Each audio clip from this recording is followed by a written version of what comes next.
खबर पंजाब से है, जहां बड़े आतंकी हमले का अलर्ट जारी किया गया है। सुरक्षा एजेंसीज ने अलर्ट जारी किया है आतंकी हमले को लेकर। अब पुख्ता यहां पर अलर्ट जारी। आज पैसा बचाकर अगर प्रॉपर्टी खरीद लोगे तो फ्यूचर में बच जाओगे। अच्छे कपड़े नहीं खरीद सकते, मत खरीदो, लेकिन 2 मरले जरूर खरीद लेना।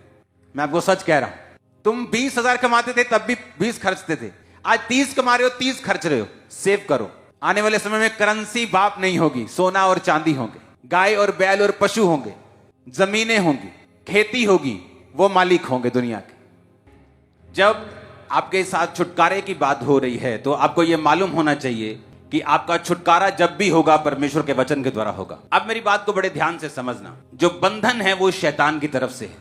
बाइबल कहती जहां कहीं परमेश्वर का आत्मा है वहां क्या है, वहां आजादी है। जितने बॉन्डेजेस हैं, जितने बंधन हैं, वो सब शैतान की ओर से हैं। और शैतान जो है वो अंधेरे को दिखाता है, वो अंधेरे का रिप्रेजेंटेटिव है, वो उसका राजदूत है अंधेरे का। जब भी आप बंधन में हैं इसका मतलब आप अंधेरे में हैं। आपको यह बात समझ आने की, जब भी बंधन होगा वो अंधेरे का प्रतीक है। बाइबल कहती परमेश्वर ने कहा उजाला हो जाए तो उजाला हो गया। जब भी आपको उजाला दिखेगा, आपको छुटकारा दिखेगा और उसके पीछे आपको परमेश्वर का आत्मा दिखेगा। छुटकारे के लिए उजाला जरूरी है, और उजाला किन तरीकों से हमारे जीवन में आता है हम उसे आज समझेंगे। एक व्यक्ति जो अपने फाइनेंस लेवल को ऊपर नहीं लेके जा पा रहा, अपने घर को नहीं बना पा रहा, उसी घर में दादा परदादा बाप और उसी घर में वो है, ये एक बंधन है।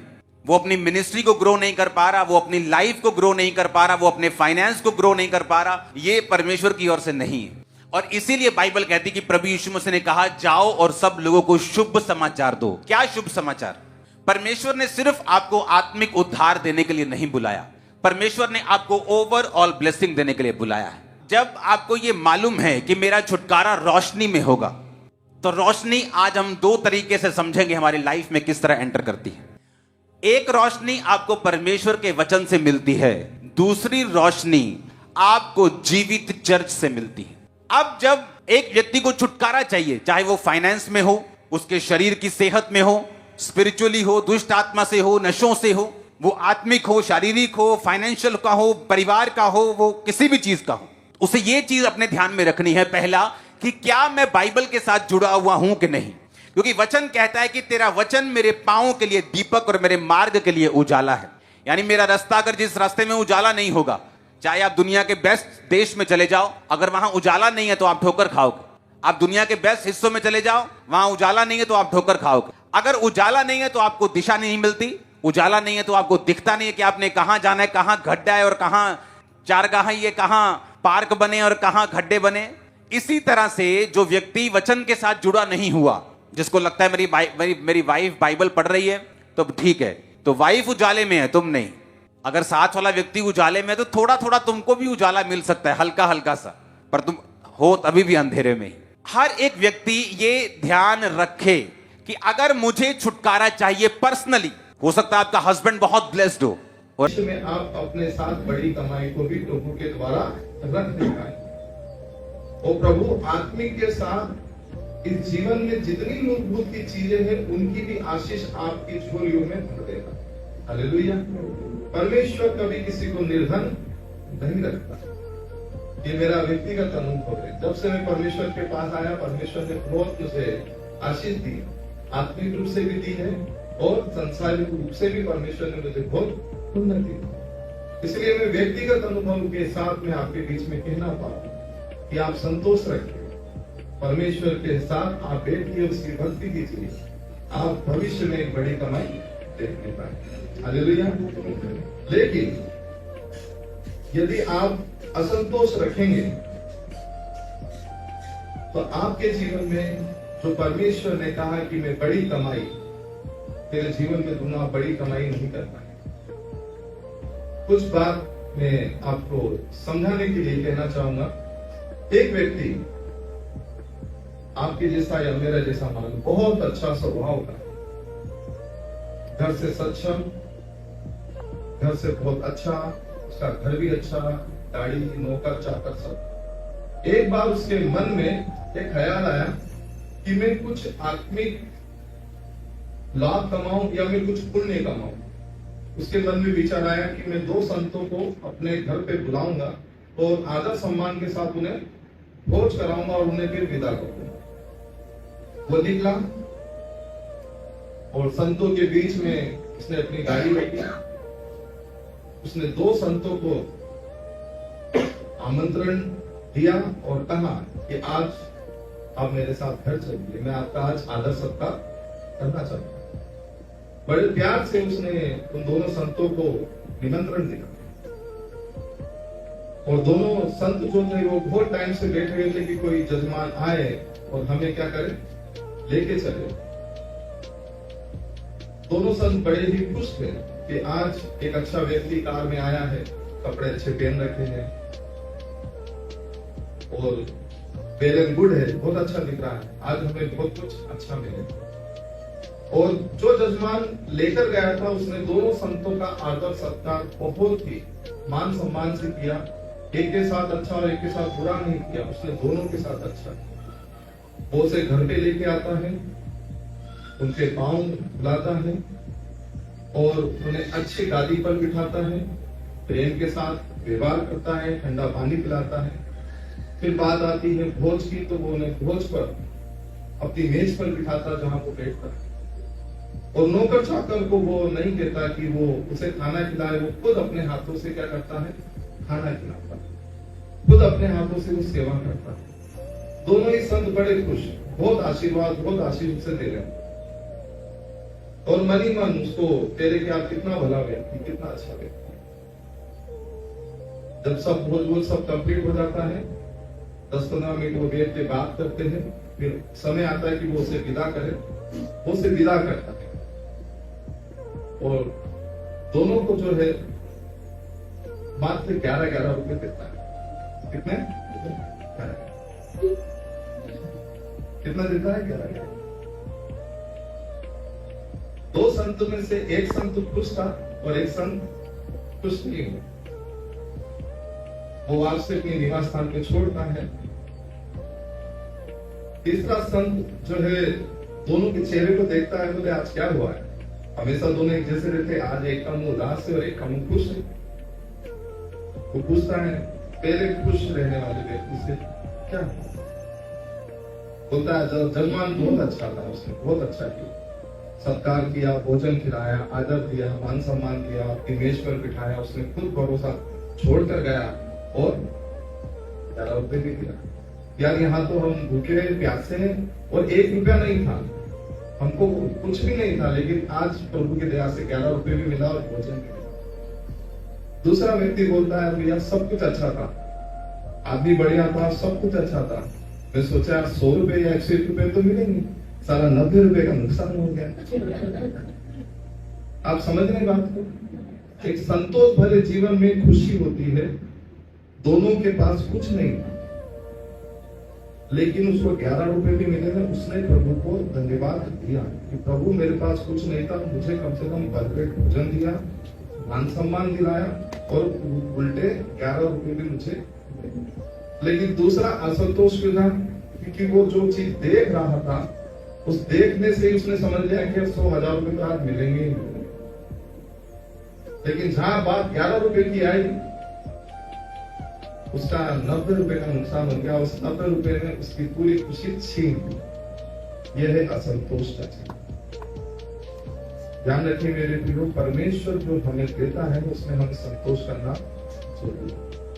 आज उसने जितना अच्छा भोजन खाया था वो सब सिर्फ 90 रुपए की थॉट से सब कुछ फिनिश कर। हमें देखना है हमारा जीवन कहाँ है, कितना अच्छा हम सोचते हैं और कितना अच्छा हम अपने प्रभु के साथ जीवन को जीते। इसलिए वर्तमान में जीने की कोशिश करो, भविष्य तो परमेश्वर के हाथों में सौंप दो। उसने स्वयं कहा है, क्योंकि मैं तुझे कभी न छोड़ूंगा, मैं कभी तुझे देखूंगा। पहला तिमुथियुस 6:8। यदि हमारे पास खाने और पहनने को हो तो इन्हीं पर संतोष करना। यदि हमारे पास खाने को और पहनने को हो तो इसी में संतोष करना चाहिए। एक बड़ा वचन परमेश्वर जो कुछ परमेश्वर ने हमें खाने को दिया और पहनने को दिया, उसी में हमें संतोष रहना चाहिए, उसी में हमें संतोष रहना चाहिए। ज्यादा लालसाएं, ज्यादा अभिलाषाएं हमें परमेश्वर से दूर ले जाए। या ये मान के चलिए कि जो कुछ हमारे पास है उसका अस्तित्व या उसका महत्व हम नहीं समझ पाते जो परमेश्वर ने हमें दिया, और हमारी सोच कहीं और ही चली जाती है। तो मेरे प्रियो, जब आप परमेश्वर के साथ अपने जीवन को दूर कर लेते हैं तो एक असंतोष का आत्मा आपके जीवन में आकर के आपके पूरे जीवन को खराब कर देगा। मैं बाइबल से बताऊं, आगे हम पढ़ेंगे परमेश्वर के ही वचन, हम निकालेंगे 6 का 9 पद पढ़ेंगे। पर जो धनी होना चाहते हैं वे ऐसी परीक्षा और फंदे और बहुत सी व्यर्थ और हानिकारक लालसाओं में फंसते हैं जो मनुष्यों को बिगाड़ देती हैं और विनाश के समुद्र में डुबा देती हैं। पर जो धनी होना चाहता है, मुझे नहीं लगता कि कोई ऐसा होगा जो कहता होगा कि मैं धनी नहीं होना चाहता। सभी धनी होना चाहते हैं। आज संसार जो है ना, धन की आवाज सुनता है, लेकिन एक विश्वासी परमेश्वर की आवाज सुनता। इसलिए जो धनी होना चाहता है, जिनके मन में धन के लिए बहुत ज्यादा जगह है, आज उनके लिए परमेश्वर का वचन उन्हें सुधारने के लिए दिया जा रहा है। मैं हूं चाहे आप हो, परमेश्वर का पाक और पवित्र वचन देता है। पर जो धनी होना चाहता है वे ऐसी परीक्षा और फंदे में और बहुत सी व्यर्थ हानिकारक लालसाओं में फंसते हैं जो मनुष्य को बिगाड़ देते हैं। परमेश्वर को सुधारना चाह रहा है और मनुष्य धन के लोभ में बिगड़ना चाहता है। लिखा है परमेश्वर के वचन में, तुम्हारा स्वभाव लोभ रहित हो ताकि जो कुछ परमेश्वर ने तुम्हें दिया उसमें तुम संतोष करो। लेकिन जो धनी होना चाहता है उनके लिए परमेश्वर का वचन इस बात को प्रकट करता है,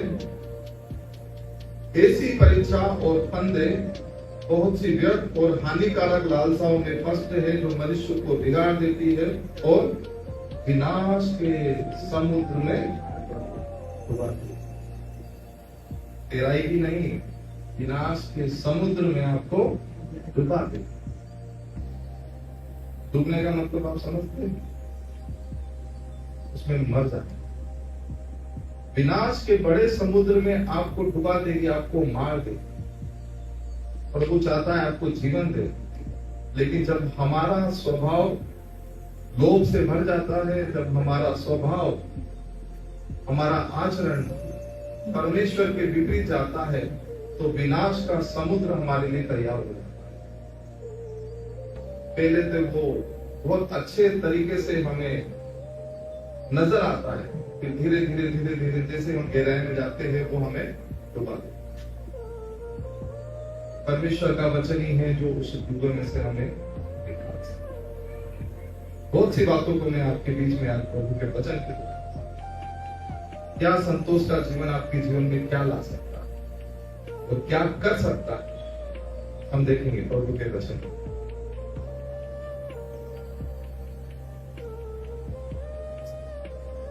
हम निकालेंगे दानियल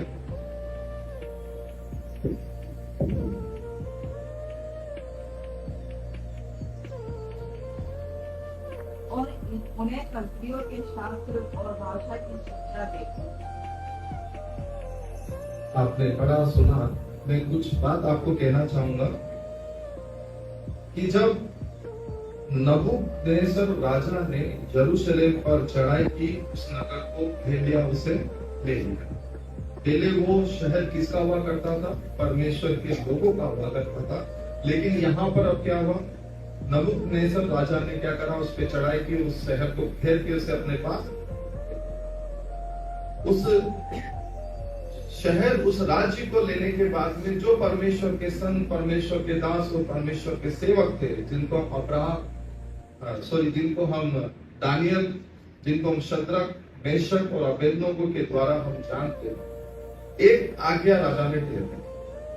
और आज्ञा क्या थी कि मेरे राज मंदिर में हाजिर होने के लिए ऐसे प्रवीण लोगों को ढूंढो कि वो राज मंदिर में रह सके, जिसमें से एक नाम दानियल का। और परमेश्वर ने क्या आज्ञा दी, हम आगे पढ़ेंगे इसको, हम 7 नंबर पढ़ेंगे। फौजों के प्रधान ने उनके दूसरे नाम रखे, अर्थात दानियल का नाम उसने बेलशस्सर, हयान का शद्रक, मिशाएल के मेशक और अजर्याह का नाम अबेदनगो रखा। परमेश्वर ने उन पर अनुग्रह और दया की दृष्टि बनाए रखी और उनका नाम जो पहले था शद्रक और मेशक और अबेदनगो को चेंज करके ये नाम रखा गया। और राजा ने आज्ञा दी कि जो कुछ मैं खाता हूँ, जिस मेज में से मैं खाता हूँ, उस मेज में से उन संतों को खिलाया जाए। और ये परीक्षा उनकी कितने साल की थी? 3 साल। लिखा है परमेश्वर के वचन में कि 3 साल तक उन्हें खिलाना और पिलाना। और मैं चाहता हूं कि जो कुछ वो अच्छे से अच्छा भोजन खा रहे हैं, अच्छे से अच्छा भोजन पी रहे हैं, जो भी राजा जिस मेज में से खाता हूं उन्हें मिल रहा है, उसके द्वारा खाने से उनकी प्रवीणता बढ़े, उनकी बुद्धि बढ़े, उनका ज्ञान बढ़े, उनकी समझ बढ़े, ताकि वो मेरे राज मंदिर में क्या हो, हाजिर हो।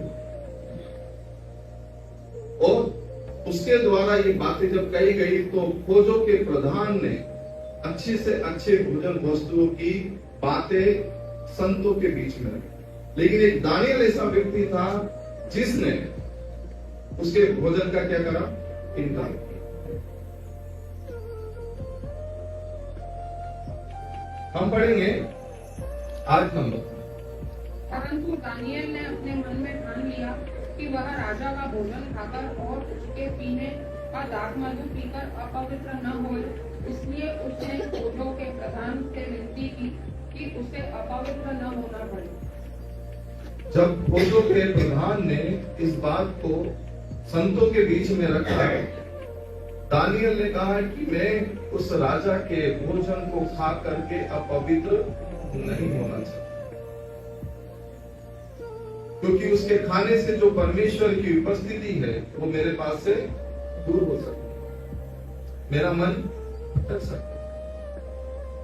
उसने मना किया, उसने कहा मुझे सिर्फ साग और भात, दाल और रोटी जिसको हम कहते हैं, जिसको हम साधारण खाना बोलते, मुझे बस वही था। और फौजे के प्रधान क्या कहते, हम राजा से डरते, हम तेरी इस आज्ञा को नहीं मान सकते। लेकिन वचन कहता है कि परमेश्वर ने फौजे के प्रधान के मन को नम्र और दीन किया, किसके प्रति? दानियल और उसके साथ में रहने वाले संतों के। और जो बात आज्ञा परमेश्वर ने दानियल के मन में रखी, दानियल कहता मुझे सिर्फ 10 दिन, 10 डेज, मुझे सिर्फ 10 दिन देना। और राजा ने कहा कि उन्हें 3 वर्ष देना। कि 10 दिन और 3 वर्ष में कितना अंतर है आप समझते हैं। और फौजों के प्रधान ने जब 10 दिन बाद सारे संतों के चेहरे को देखा, मेरे प्रियो वचन कहता है कि वो साग पात के जो खाने से दानियल और उसके संत के ऊपर जो चमक थी वो उनसे कहीं अधिक थी। जिन्हें मांस मिल रहा था, जिन्हें मदिरा मिल रही थी, जिन्हें बहुत अच्छे अच्छे भोजन, बहुत अच्छे अच्छे प्रोटीन मिल रहे थे, लेकिन दानियल संतोष के साथ जो उसे मिला उसी में उसने परमेश्वर की भक्ति की और उसने एक बड़ी कमाई परमेश्वर में पाई। बड़ी कमाई क्या थी? अगर यहीं पे वो उस राजा के भोजन को खा लेता तो अपने आप को अपवित्र करता, लेकिन उसने अपने आप को अपवित्र नहीं किया और उसने दर्शन कहा और उसने राजा को दर्शन में सब कुछ बताया। इसलिए बताया कि उसने संतोष के साथ उस जीवन को एक्सेप्ट किया जो परमेश्वर ने उसके अंदर किया। आज हम और आप बहुत से ऐसे लोग हैं जो अच्छे को देख करके भटक जाते हैं। आज प्रभु का वचन यही कहना चाह रहा है, हमें ये सोचना विचार करने की जरूरत है कि हम कहाँ पवित्र पाए जा रहे हैं और कहाँ हम अपवित्र हो रहे हैं। हालेलुया। कहाँ हम पवित्र हैं और कहाँ हम अपवित्र हो रहे हैं। जिस प्रकार दानियल परमेश्वर के साथ संगति करता था, परमेश्वर की भक्ति करता था, आज आप और मैं भी चुने गए कि हम परमेश्वर के साथ संगति करें और परमेश्वर के साथ भक्ति करें। और जो कुछ परमेश्वर ने हमें दिया है कि हम पवित्र बने रहे, उसमें हम संतोष हैं। संतोष के साथ भक्ति एक बड़ी कमाई। पहली बड़ी कमाई क्या थी? हम आगे देखेंगे। पहली परीक्षा क्या थी? शेरों की मांग थी, याद करो।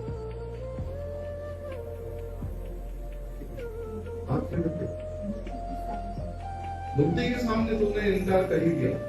इनकार करने से ही उनके जीवन में परीक्षा।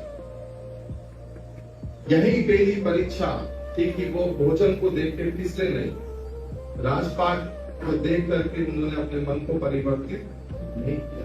आज हम क्या सोचते हैं, अरे तो परमेश्वर के द्वारा दिया है, जो कुछ अच्छा हमें दिखता है, अरे तो परमेश्वर के द्वारा दिया गया। मैं बहुत से सेवकों के बारे में नहीं जानता, संतों के बारे में नहीं जानता जो परमेश्वर का वचन सुनाते, लेकिन शायद ऐसा थॉट यदि अगर कोई लेके जाता है कि मुझे बहुत मान सम्मान वहां मिलेगा, मेरे लिए बढ़िया 5 स्टार होटल बुक करेंगे, 3 स्टार कमरा, एसी वाला, मेरे लिए गाड़ी आएगी, मेरे लिए